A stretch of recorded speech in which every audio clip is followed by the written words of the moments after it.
Hi there.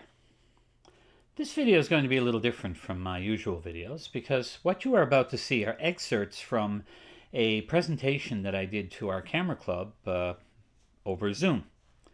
This is a recording, an edited recording of what I presented in that particular meeting. Now, it was about black and white. In particular, things like why black and white and how to process black and white. If your only experience with black and white has been to take an image and desaturate it, or to set your camera on black and white and take whatever the camera gives you, you may find this useful in looking for a more artful way to create your black and whites. Black and white was the beginning of photography. Photography was exclusively black and white for the first 20, 30, 40 years. Early color processes were tremendously expensive and very difficult. When color finally became accessible by, say, the 1920s, 1930s, it was still expensive, and by that time, black and white photography had sort of asserted itself as the photographic art form. And it wasn't really until the 70s or 80s that color started being accepted as anything more than a mere record of events. Now, what that means, of course, is that today, color is the norm. Black and white is an artistic decision. Black and white is a form of abstraction. What you are doing is removing something from the scene, removing color. The result is truly an abstract image because we don't see that way. We see the color. Well, folks, I hope you enjoy the video. Here it goes. So, why black and white? Well, as I said, first of all, there's this element of abstraction. You are, in a sense, making an abstract by making something black and white instead of color. You are removing some of the reality of the scene by basically taking out one of the major features that made it an image in the first place. But here's where you have to stop and think, what is it you're trying to do? Color can be a distraction. A lot of people nowadays get very carried away with, super high-speed lenses, trying to blur out the background as much as possible. And that's fine. That will make your subject pop. But it's not going to get rid of the color in your background. If you have a particularly busy background with a lot of different colors in it, simply blurring it out is not going to change the fact that those distracting colors are still there. So if you were to take that and shoot it in black and white, all of a sudden now, these distracting colors are just shades of gray. There's no longer that level of distraction. Right now, I'm sitting here in my room. There are a number of posters behind me. These posters are, of course, many different colors. There are reds and blues and so on. But because of the fact that I've converted this to black and white, they're no longer much of a distraction, because all you're seeing is something slightly blurred out. So that's the first thing you might want to consider. The next thing is this: some features lend themselves to black and white. And number one on that list is texture. If you have a scene with a lot of texture, if you have weathered wood, if you have bricks, if you have a particularly interesting face, especially an old face like this one, that will really show all of the personality, all of the features are going to be magnified by converting it to black and white. So it's very, very good for texture. Another reason for going black and white might be the fact that there is a certain timelessness to black and white. Now, I'm not referring to the nostalgia effect. I'm not talking about the fact that doing it in black and white makes it look like an old image. No, not at all. Doing it in black and white makes it an image that could be from any time. you get an image from, say, the 1980s, and you look at the colors of the clothing and the styles and so on. You take a color image, you know right away that, oh yeah, that's the 80s. I recognize that right away. In black and white, it's not as obvious. We have to look for other clues to try and fix it in time. The result is that a lot of black and white images can end up looking like they might have been made last week when they were really made 70 years ago.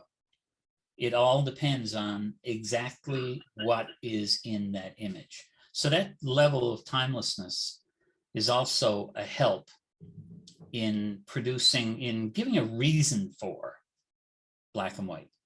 Now, personally, I just like it. Okay, I'm not going to make any great rationale for why I post so many black and white images. I like the black and white images. I find that the type of photography I do lends itself to black and white images. If I were a wildlife photographer, doing good black and white wildlife photography is very difficult. If I were a landscape photographer, I mean, the greatest one, what is probably the greatest landscape photographer of all time, shot only in black and white, and that was Ansel Adams. But his skills in the darkroom, his ability to get the most out of an image, and the fact that he used an 8x10 camera, meaning there was a lot in that image to get out, that makes him a very special case. Most people, when they try doing black and white landscape, they really need a dramatic scene in front of them to make it work. So if I were doing landscapes, I'd stick with color. If I were shooting wildlife, I'd stick with color. Portraits, it's the flip of a coin. Black and white portraits look very, very good. Unfortunately, I can't find the file. My filing system is let's not go there. It's bad. I can't find the file, but what I did, I took pictures at our niece's wedding a few years ago. And a few months later, I was looking through them and I found a piece of music and made it into a little video slideshow. And as I was looking through them, I said, I wonder what they'd look like in black and white. So I went through and I took each image and I converted it to what I thought was the best choice of black and white for each image and put it all to music. And the result was, I thought, better than the color images. Somehow it again gave that sense of timelessness that I mentioned earlier. Okay, now I'm rambling. So let's take a look at what happens when you actually start doing black and white images. And to do that, I am going to share my screen. Now, guys, the thing about the color wheel is that it shows you colors that are opposite on the wheel across from each other are, of course, complementary colors. It's complementary with an E, not with an I. They're not sending each other, thank you notes. Complementary colors are basically opposites. So if we look at a color wheel like this, what would happen if we converted it to black and white? Now, here's where things, as I said, this is why you would probably want to start with a color file and do the conversion in color. Because if I simply change this to black and white, I'll use the default where it decides, and I end up with this. Pretty flat, isn't it? Not a lot of features. One side slightly darker than the other, but most of it's kind of difficult to see. But if you can see my screen, you'll also notice that there are a bunch of color sliders on the screen. Now, I'm using Affinity Photo, but all the features that are here are found in basically any photo editing software. Okay, if you're doing a conversion like this in Photoshop, Photoshop Elements, I'm not that familiar with Lightroom, so I don't know if there's a conversion feature like this in Lightroom. But what I've got is sliders for all the different colors. Now let's just do it this way to make it a little easier to see.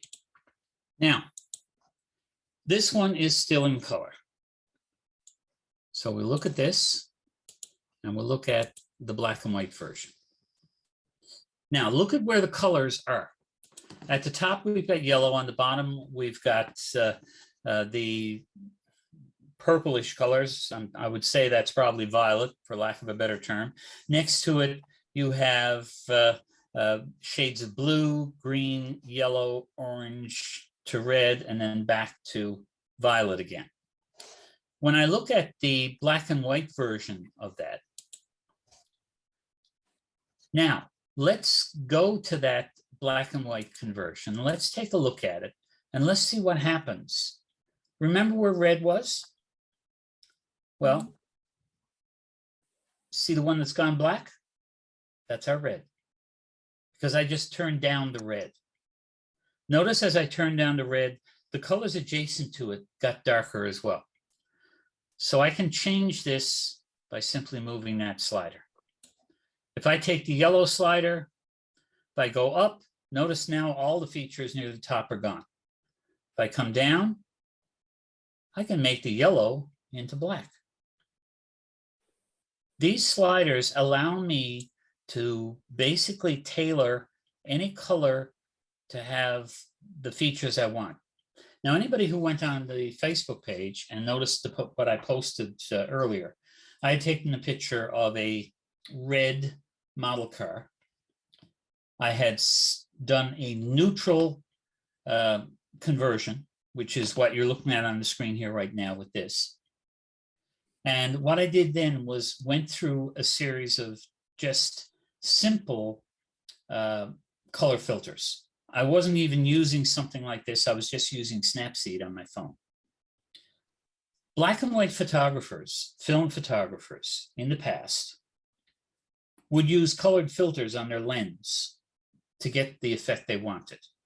If you wanted dark skies, you'd get an amber or red filter on your lens, and the skies would go very, very dark. Now, this is one thing to look at something like this, a simple color wheel, and say, okay, well, this is what's happening to the colors. But let's take a look at what impact it has on an image like this one.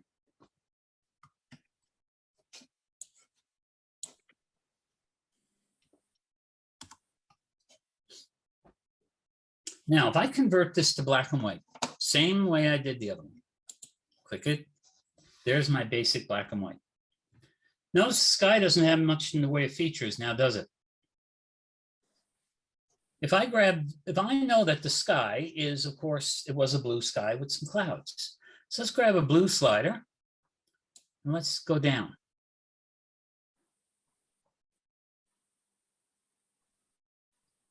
Notice it has pretty much no impact on the skin tones or the colors in the two ladies in this image. Here we go again, watch. Notice that her sweater got darker. So let's go back and take a look at what this image looked like before. Notice she had a blue sweater on. So when I do that black and white conversion, if I go down with the blue, that sweater gets darker. The blue sky gets darker. If I come up with the green,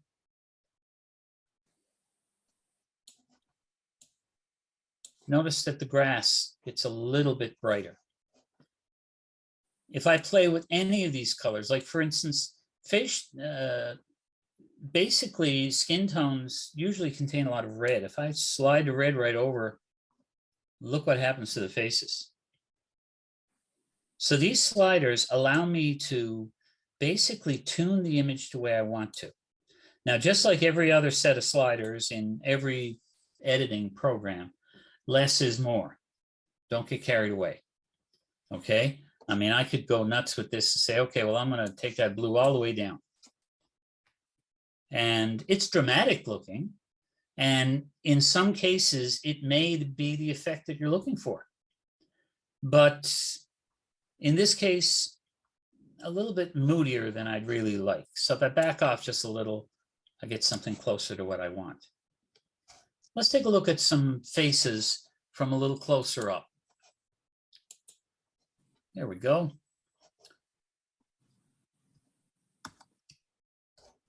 Now, slightly underexposed image. We've got a range of colors. Notice the siding on the house is blue. He's holding a drink can that's blue. We've got the pinkish top over to the side there. So when I go into this is the basic conversion. If you were to set your camera on black and white, this is probably what your image is going to look like.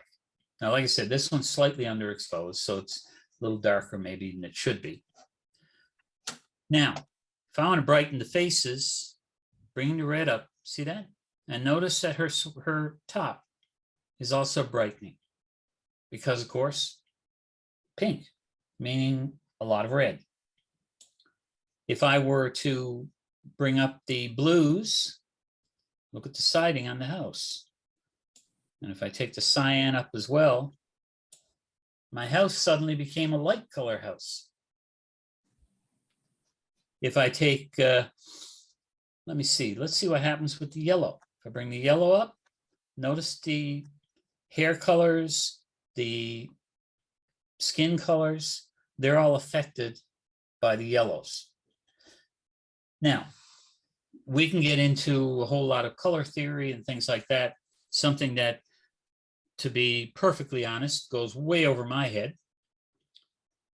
And instead, simply take into account the fact that if we were to start off with all these back at 0, back at 100%, I should say, now we can play with this until we get the image that we want. Now, anybody say, well, what about the fact that it's a little underexposed? We can go in and adjust exposure separately. You can do that first. You can do that when it's in color. And that, of course, is another feature you might want to consider. The fact that if you go back and get rid of the black and white adjustment and say, well, I have to fix this first, and then go into this one, unfortunately, is a JPEG now, so I can't really play around that much. But if I go into levels, for instance, I can bring the white level. Oh, it's already all the way up, isn't it? The output white level. Okay, there we go. I can bring that down, but the problem then is that, notice I do get some blown highlights, but if I get it to there, it's a little bit better. You can do all this here first. You can play around with your colors here. You can play around with your exposure. You can do all the things you would normally do with a color file, and then do your black and white conversion. The order in which you do it is not that important. Let's take a look at another example. Now, this one has a deep red on this house. The car here looks to have a bit of green in it. We've got a yellow line on the street. We've got some deep blue in the background. You got a blue truck over here. So we do our black and white conversion. Now, if we bring the red up, look what happens to the house.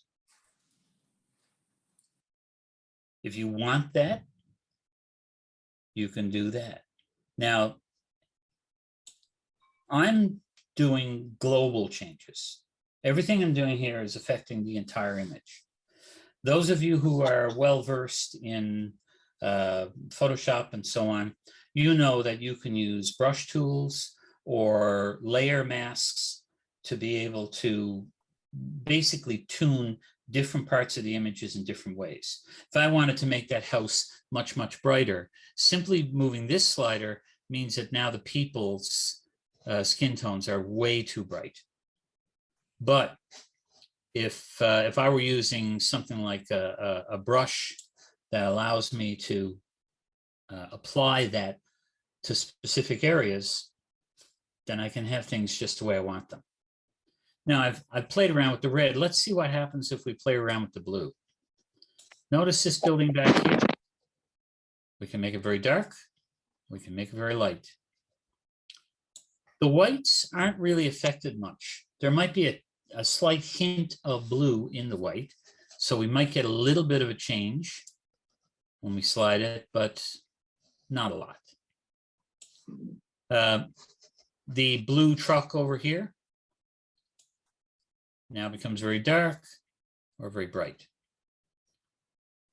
Now, like I said, you adjust whatever amount it takes to get the image where you want it. In terms of working with the exposure and the histogram afterwards, I find that if I'm going to put it in black and white, I will move the whites to as close to the edge as I can, and the blacks as close to the other edge as I can, and that gives me a full range of black and white tones. Ansel Adams came up with something called the zone system, where he basically broke down all exposures to, I can't remember the number of zones now, I think it might have been 7. And basically what you had on one end was brilliant white, what you had on the other end was total black, and you wanted to make sure that you had as many of the tones in between there as possible. The result is that he did a lot of dodging and burning in the darkroom to get those dramatic prints that he was famous for. We have, of course, the digital darkroom, where we can also use features like that. You go to the edges. That will give you a very broad range. It will increase your contrast. Then you take the midtones and you work them until you get the brightness level you want. And then once you've done that, you may want to then go into your brushes, dodge and burn. To of course, to burn means to go darker, to dodge means to go lighter, to fix up the details in your image. If you want to see really dramatic black and whites, look up the work of Fan Ho. Fan Ho worked mainly in Hong Kong from the 1950s on up until probably the 1980s. He is best known for very dramatic black and whites. He would choose basically scenes with as few people in it as possible. And the people in the image are typically rather small. It's almost as if he was trying to get across the idea that of just how small we are in the world. But he used a lot of really high contrast stuff. The best modern example I can come up with of somebody who works almost exclusively in black and white is Alan Schaller. Now, Alan Schaller is one of those who actually uses a Leica monochrome camera. He uses a monochrome M with a 24mm lens. Most of his photography could be lumped under the heading street photography. And again, the big advantage of black and white is that most of you, of course, are, you work in color. You really like sunrises, sunsets, golden hours, things like that. The old saying was, the landscape photographer got up early in the morning, and then by 10 o'clock, he went and drank coffee for the rest of the day. And by then he was wide awake so that after supper, he could go out and get some more great pictures as we went into evening hours. For a black and white photographer, you can almost reverse that.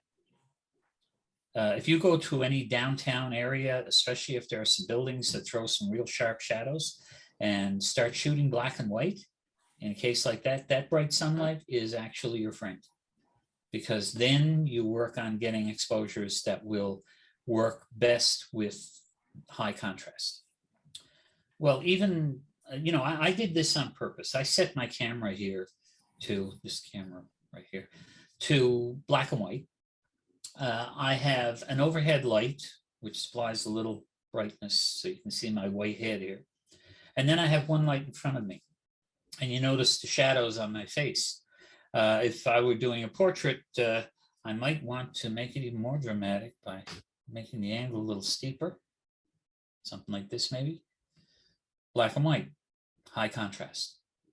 Now, you wouldn't want to use this on a 16-year-old girl, or she'll probably throw things at you. But an old fart like me, it's the way to go. Well, thank you for getting this far through the video. I hope you've enjoyed what you've just seen. If you did, well, by all means, give me a like. If you would like to see more of my videos in future, then of course subscribe to this channel. And if you think anybody is going to get something useful from this or any of my other videos, be sure to share them. Bye for now.